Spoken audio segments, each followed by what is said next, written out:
कक्षा 12 में हिंदी साहित्य विषय से अध्ययन करने वाले सभी विद्यार्थियों का बहुत बहुत हार्दिक स्वागत है।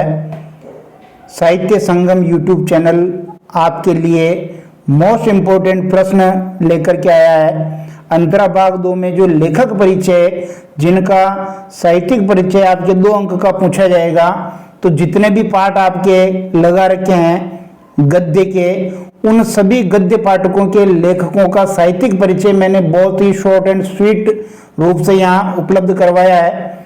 आप वीडियो अंत तक देखिए और उसी हिसाब से साहित्यिक परिचय लिखने की कोशिश कीजिए। पहली बार यदि आप हमारे YouTube चैनल से जुड़े हैं तो इसको सब्सक्राइब कर लीजिए। कवियों का साहित्यिक परिचय हम देख चुके हैं और साहित्यिक परिचय में मैंने आपको बताया था साहित्य से संबंधित जो भी उस कवि और लेखक का योगदान है वो लिखते हैं, अर्थात उसकी निजी जीवन से संबंधित कोई भी बातें हैं उसको कम से कम लिखें और साहित्य से जुड़ी हुई बातें ज़्यादा से ज़्यादा लिखें। जैसे वो किस कालखंड, किस काव्य धारा से संबंध रखते हैं, हिंदी साहित्य के किस काव्य धारा से उनका जुड़ाव है, भाषा शैली और काव्य में क्या उन्होंने नया कुछ करने की कोशिश की है और उनके ग्रंथ कौन कौन से हैं, काव्य रचनाएं कौन कौन सी है, ये इसमें लिखना होता है। तो देखते हैं। आचार्य रामचंद्र शुक्ल, पंडित चंद्रधर शर्मा गुलेरी, ब्रजमोहन व्यास, फणेश्वर नाथ रेणु, असगर वजात, निर्मल वर और ममता कालिया, ये 7 लेखकों का हम साहित्यिक परिचय देखेंगे। और जो इम्पोर्टेंट है उनके आगे मैंने इम्पोर्टेंट भी लिख रखा है, उनको आप अच्छा तैयार करें। देखिए, शुरुआत कर रहे हैं हम आचार्य रामचंद्र शुक्ल जी के साहित्यिक परिचय से, यानी आचार्य रामचंद्र शुक्ल का साहित्यिक परिचय कैसे लिखना है वो देखते हैं। तो उत्तर देखेंगे, आधुनिक युग के प्रसिद्ध लेखक, उच्च कोटि के आलोचक, इतिहासकार, साहित्य चिंतक। अब ये शब्द देखिए विशेषण के रूप में मैंने ये शब्द प्रयोग में लिए हैं, उससे एक अच्छा प्रभाव पड़ेगा कि आधुनिक युग के प्रसिद्ध लेखक हैं, उच्च कोटि के आलोचक, इतिहासकार, साहित्य चिंतक। आचार्य रामचंद्र शुक्ल का जन्म 1884 ईस्वी में अगोना बस्ती उत्तर प्रदेश में हुआ। 1905 ईस्वी में आप काशी नागरिक प्रचारणी सभा में हिंदी शब्द सागर के निर्माण कार्य में सहायक संपादक बने, यानी जो हिंदी शब्द सागर है उसमें आप सहायक संपादक बने थे। बाबू श्याम सुंदर दास के अवकाश ग्रहण करने के बाद आप हिंदी विभाग के अध्यक्ष बने। आपने हिंदी आलोचना का नया स्वरूप विकसित किया तथा हिंदी कवियों की समीक्षा कर इतिहास में उनका स्थान निर्धारित कर हिंदी साहित्य के इतिहास को व्यवस्थित किया। बहुत ही इंपॉर्टेंट बात ये आपको लिखनी है प्यारे बच्चों। जब जब भी हिंदी साहित्य के इतिहास का नाम लिया जाएगा, आचार्य रामचंद्र शुक्ल जी के उस इतिहास ग्रंथ हिंदी साहित्य के इतिहास को सबसे पहले रखा जाएगा। आज देखिए लगभग 90 से ऊपर साल हो गए हैं, फिर भी आचार्य रामचंद्र शुक्ल जी के जो 1929 ईस्वी में जो इन्होंने ग्रंथ लिखा था, आज भी वो उतना ही प्रासंगिक है। उससे अच्छा ग्रंथ नहीं आ पाया है। उसके बाद भी सैकड़ों लेखकों ने, साहित्यकारों ने हिंदी साहित्य का इतिहास लिख दिया, लेकिन उससे आचार्य रामचंद्र शुक्ल जी के द्वारा लिखे गए इतिहास ग्रंथ की जो महत्ता है वो कम नहीं हुई है। शुक्ल जी की अक्षय कीर्ति का आधार उनके द्वारा लिखित हिंदी साहित्य का इतिहास ग्रंथ है, जो पहले हिंदी शब्द सागर नाम से लिखा गया था। आपने भाव और मनोविकार संबंधी उच्च कोटि के निबंध भी लिखे हैं। ये तो सामान्य बातें हो गई। ग्रंथ कौन कौन से वो देख लेते हैं। प्रमुख ग्रंथ है इनके गोस्वामी तुलसीदास, सूरदास, चिंतामणि, और चिंतामणि ये 4 खंड में रस मीमांसा है, तो ये एक तरह से निबंध भी हैं और कवियों की जो इन्होंने संपादन कार्य किया वो भी है। तो रस मीमांसा तो साहित्यिक निबंध है और चिंतामणि में जो भाव और मनोविकार संबंधी निबंध है। संपादन कार्य में देखिए जायसी ग्रंथावली, ब्रह्म गीत सार, इन दोनों ग्रंथों का इन्होंने संपादन किया, बहुत ही इंपॉर्टेंट है। फिर देखते हैं दूसरे अपने जो लेखक हैं, पंडित चंद्रधर शर्मा गुलेरी। जब जब भी आप पंडित चंद्रधर शर्मा गुलेरी का नाम लेंगे, अनायास आपके मुख से निकलेगा एक कहानी का नाम, और वो है उसने कहा था। पवित्र प्रेम को लेकर के ये कहानी लिखी गई है, उसने कहा था, जहां प्रेम का समर्पण उच्च कोटि का है। तो देखिए, इतिहास दिवाकर की उपाधि प्राप्त, तो यहां मैंने विशेषण शब्द यूज कर लिया। इतिहास दिवाकर की उपाधि इनको दी गई थी। दिवाकर कहते हैं सूर्य को। चंद्रधर शर्मा गुलेरी का जन्म 1883 ईस्वी में पुरानी बस्ती जयपुर राजस्थान में हुआ। आप बहुभाषाविद थे। बहुभाषाविद यानी बहुत सारी भाषाओं को जानने वाले। देखिए, इनमें संस्कृत है, पाली, प्राकृत, अपभ्रंश, ब्रज, अवधी, मराठी, गुजराती, पंजाबी, राजस्थानी, बांग्ला, फ्रेंच, अंग्रेजी, लैटिन, सभी भाषाओं पर इनकी अच्छी पकड़ थी। तो ध्यान दीजिए, कोई भाषा छूटी नहीं है। आप संस्कृत के पंडित थे और प्राचीन इतिहास व पुरातत्व आपके प्रिय विषय थे। आपने समालोचक, मर्यादा, प्रतिभा, नागरिक प्रचारणी पत्रिका का प्रकाशन भी किया। इन पत्र पत्रिकाओं का प्रकाशन भी आपने किया था। 3 ही कहानियां लिखी इन्होंने, सुखमय जीवन, बुद्धू का कटार, उसने कहा था। कुल कितनी कहानियां?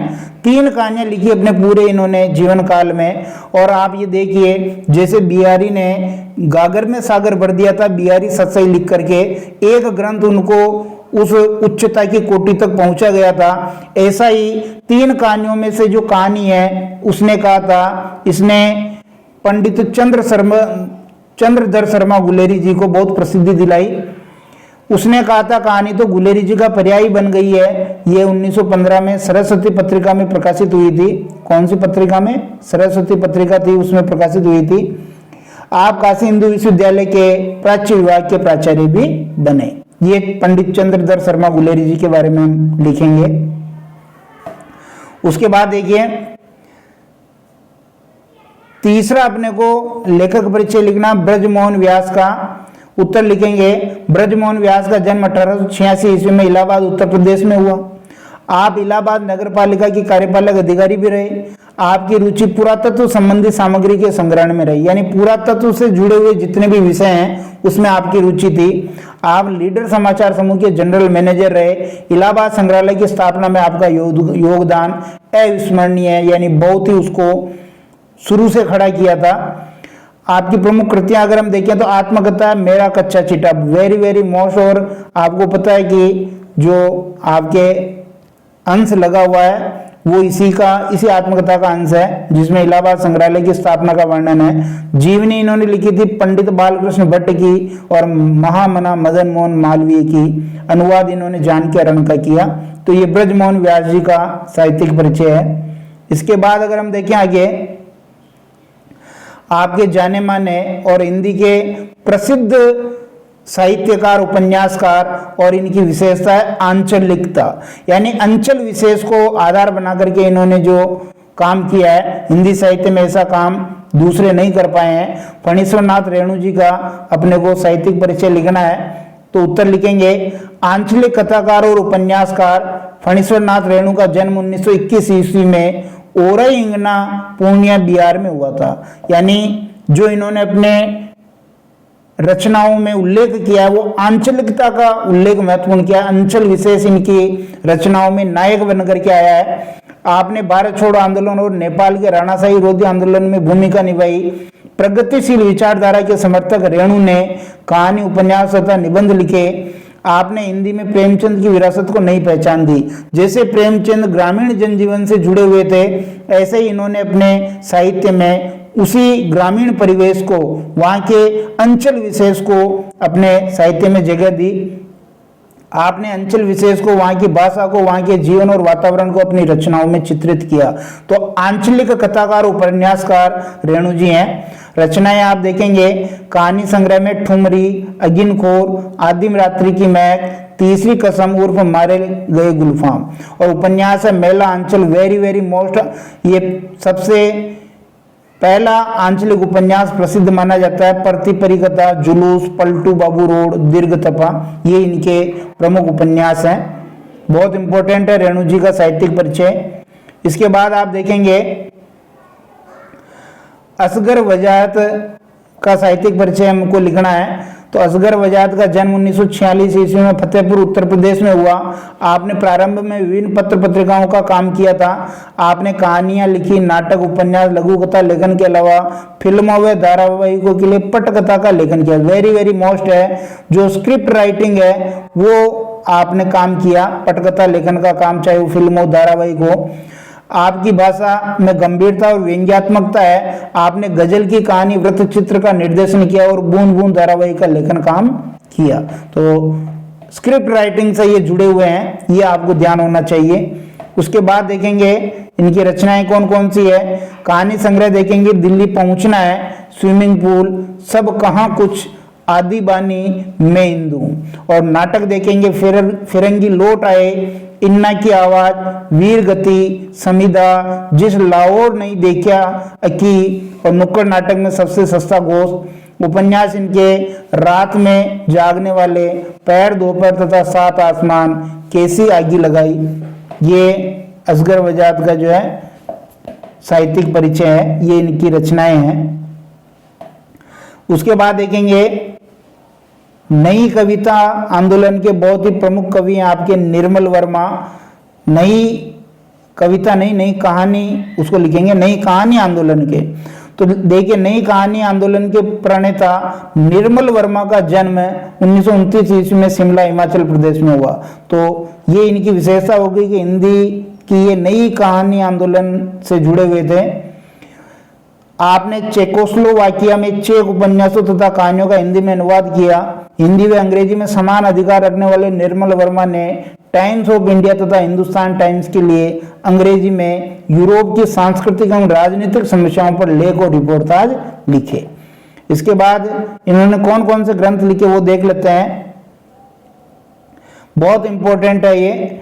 उपन्यास इन्होंने लिखे रात का रिपोर्टर, एक चिथड़ा सुख, लाल टीन की छत, वे दिन और अंतिम अरण्य। कहानी संग्रह में देखेंगे परिंदे, जलती जाड़ी, तीन एकांत, पिछली गर्मियों में, कव्वे और काला पानी, बीच बहस में, सूखा तथा अन्य कहानियां।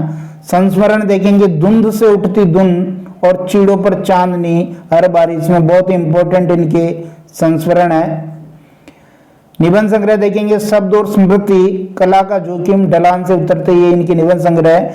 निर्मल वर्मा को उनकी रचना कव्य और काला पानी पर साहित्य अकादमी पुरस्कार दिया गया और हिंदी साहित्य में इनके उल्लेखनीय योगदान के लिए ज्ञानपीठ पुरस्कार भी 1999 ईस्वी में दिया गया।